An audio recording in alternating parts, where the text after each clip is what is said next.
네, 안녕하십니까. 2021년 12월 20일 부동산 시장 안내드리겠습니다.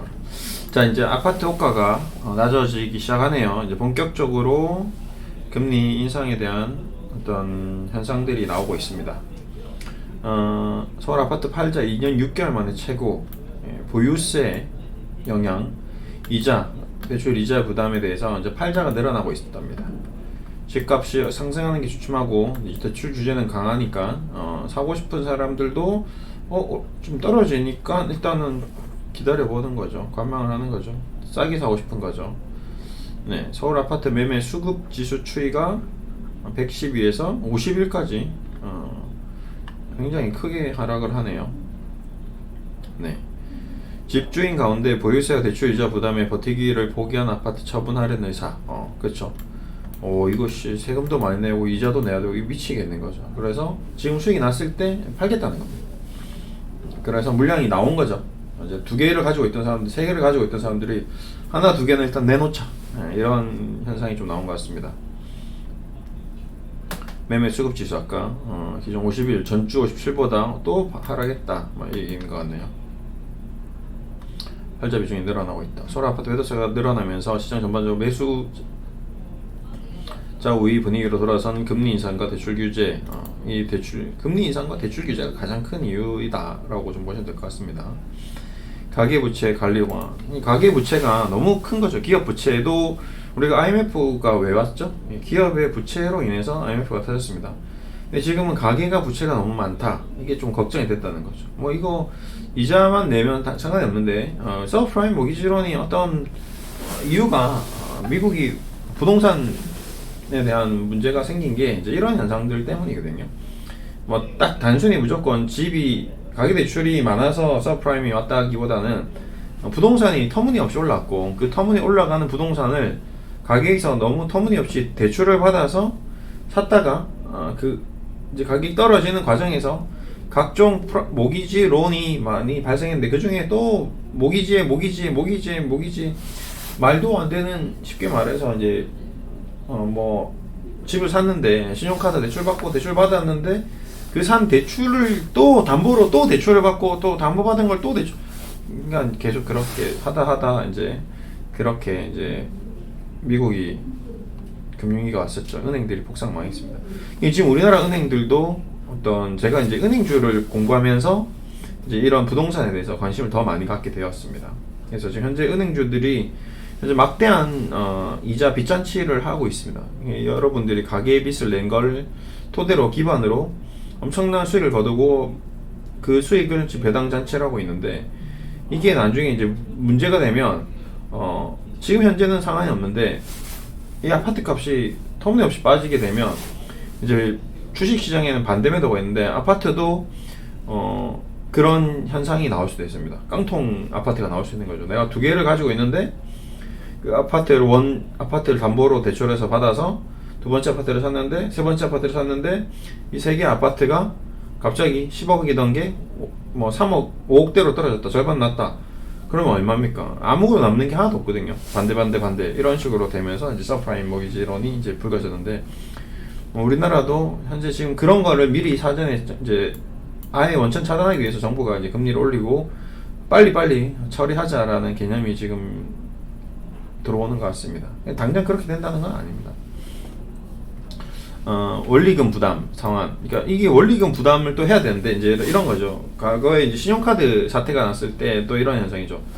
신용카드 돌려받기를 한 거죠. 신용카드를 3개, 4개, 5, 6개를 만들어서 여기서 맞고 여기서 빌려서 여기 맞고 저기 맞고. 근데 문제는 그 과정에서 이자가 막대하게 불어난다는 거거든요. 그 이자를 감당하지 못하고 결국 개인 파산 시장을 했던 그런 신용카드 대란 사태도 있었는데 지금 현재 부동산이 이 원리금 상환이 가능할 것이냐, 과연 지금 현재 올라가니까 일단 사놓고 봤는데 이제 떨어지기 시작하는데 이거 어떻게 원리금 상환할 거냐. 제가 상식적으로 보더라도 지금 10억, 20억짜리 아파트를 사놓고 그거 원리금 상환이 될까요? 쉽지는 않을 겁니다. 그 부분이 이제 갑자기 매물로 쏟아져 나오고 진짜 가격이 아파트가 호가가 1억, 2억 떨어지기 시작하면 지고 있는 사람이 굉장히 무서워질 수밖에 없거든요. 그럼 빨리 팔려고 하다 보면 금매가 더 나오고 그러면 매도가 매도를 부르는 주식시장에서 나왔던 그런 현상이 부동산 시장에도 나올 수도 있다는 겁니다. 자, 3년 만에, 죄송합니다. 2년 반 만에 최고. 강남구 재건축 단지 A 아파트. 이 단지 매물은 9월 말만 해도 2채에 불과했지만 지금 52채에 이르는다. 이렇게 보십시오. 예. 지금 올랐을 때 빨리 팔자는 거예요. 부동산 고지서를 받고 집을 처분하는 사람이 늘어난 것이다. 일부 집주인은 매도를 수월하기 위해 기존 세입자가 나가는 빈집을 내놓은 곳도 있다. 예를 들어서 이런 것도 있죠. 아니, 지금 15억짜리 전세를 살면 하나도 세금을 안 내는데 내가 지금 30억짜리 아파트 다 허물어져 가는 걸 가지고 있는 거죠. 이걸 팔고 더 좋은 레미안 전세를 가겠다. 그럼 나는 세금도 안 내고 돈도 15억 현금 가지고 있을 수 있는 거거든요. 그러면 어떻게 될까요? 이런 재개발 단지의 물량들이 쏟아져 나올 수 있는 거죠. 재건축 단지. 그 물량을 가진 사람들이 팔고 전세 이렇게 돼버리면 전세 수요는 많아지고 그런 매물 어떤 매도 수요가 늘어나고 이런 기이한 현상이 또 나올 수 있을 겁니다. 그래서 전세값은 안 떨어지고 실매물값은 떨어지는 그런 현상도 또 나올 수 있겠다라는 생각을 저는 개인적으로 좀 하고 있습니다. 그런 생각 좀 하고 있고요. 그 다음에 이제 매물이 넘쳐난다. 그 다음에 지방이 좀 심각해지고 있다. 지방이 서서히 세종시 같은 경우도 지금 미분양 사태가 나오고 있고 가격이 급락하고 있다. 뭐 2, 3억씩 떨어지고 있다고 하네요. 네, 이런 현상인데 지방도 문제가 있다. 근데 용산구 현상 지금 말이 안 되죠. 지금 용산구 시아파트가 뭐 20평짜리가 19억이 거래했다. 그럼 뭐 1억이잖아요. 평당 1억인데 말도 안 되네 이죠. 근데 지금 호가가 이제 18억이 된 거죠.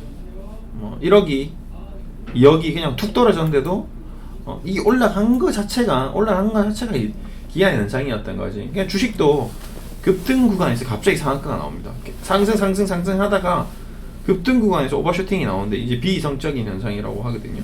이게 왜 그럴까요? 인간들이 이성적이지만 않습니다. 부동산 가격도 마찬가지죠. 이성적으로만 올라가지 않는 거거든요. 비이성적으로 급등하기도 하는 거거든요. 반대로 이렇게 급락할 때는 또 유성형 캔들이 나오는 거거든요. 급락 캔들 막 10% 20%씩 막 폭락합니다. 하루 만에. 부동산 가격도 급등했던 게 급락하는 현상이다. 자연스러운 현상이다라고 봐야 될 것 같습니다. 근데 이제 악재가 이제 쌓이는 거죠. 보유세, 이자 뭐 점점 더 이제 불안해지고 빨리 이 수익을 걷어들이고 싶지만 부동산의 어떤 특징이 장기적인 성향이 있는데 이 현상이 실적으로 안타깝지만 부동산은 유동성이 부족합니다. 너무 고가의 거래가 되다 보니까 예를 들어서 지금 우리가 주식 같은 경우는 내가 삼성전자를 10억을 가지고 있으면 10억을 딱 정확하게 현재가에 팔 수가 있습니다. 그렇죠? 부동산과 주식의 차이죠. 삼성전자를 77,300원에 내놓으면 뭐 10억 금방 팔려버립니다. 외국인이 언제든지 10억 주고 사겠다는 거죠. 그래서 실시간 현재가가 굉장히 합리적인 가격에 형성돼 있지만 부동산은 그렇지 않다는 거죠. 지금 내가 아파트를 19억에 지금 팔려고 내놔도 안 팔린다는 거죠. 18억에 내놔도 안 팔린다는 거죠. 17억에 내놔도 안 팔린다는 거죠. 바로 실시간으로 거래해야 되지 않습니다. 최소한 뭐 한 달, 두 달 정도 걸리는 거거든요. 그러다 보니까 이 가격 눈치 게임이 예사롭지 않은 거거든요. 이제 이게 계속 이어지다 보면 사람들은 살려고 하는 사람들은 굳이 내가 지금 살 필요가 없겠구나 더 기다리는 거죠. 네, 그래서 현재 상황이 좀 심각해지고 있다라고 좀 느끼고 있습니다. 아무튼 뭐 또 저같이 또 부동산 분석하는 사람들이 얼마나 많습니까? 전문가들이. 저는 주식 전문가에서 이제 부동산에 대해서 공부를 하는 차원인데 제가 봐도 이렇게 뻔히 보이는데 부동산 전문가들의 눈에는 어떻게 보일까요? 그리고 부동산을 많이 하신 분들은 어떻게 보일까요? 그냥 뭐 안 봐도 비디오인 거죠. 그러니까 이제 이 부동산 시장은 제가 부동산 분석을 시작한 이유가 내년에 대해서 굉장히 어둠의 그림자가 비춰졌기 때문에 저에게도 한번 기회가 한번 오겠다. 아파트에 대한 기대가 한번 저도 이제 그동안 열심히 일을 해서 열심히 저축을 하고 열심히 투자를 해서 주식으로도 어느 정도 성과도 냈고 이제 그거를 계속 주식만 해서 돈을 주식 투자는 주식 투자대로 하고 부동산은 부동산대로 하고 현금은 현금대로 하고 이제 포트폴리오를 구성하는 거죠. 예. 모든 자산을 한쪽에 몰빵하면 안 됩니다. 그렇죠? 예, 현금, 부동산, 주식 뭐 이렇게 분산이 되어 있어야 되거든요. 그런 차원에서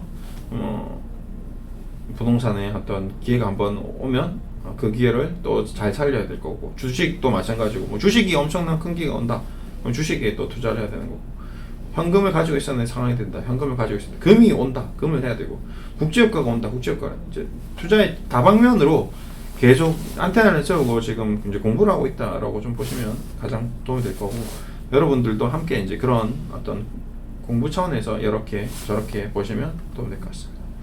뭐 제가 이제 부동산 엄청 올라간다, 떨어진다 이런 예측하는 전문가가 아니고요. 같이 공부를 해서 기회가 오는지 안 오는지 같이 체크를 하는 그런 과정이 되었다, 그 과정이 되었으면 좋겠다라는 얘기를 드리고 싶습니다. 오늘 이렇게 마무리해 드릴게요. 감사합니다.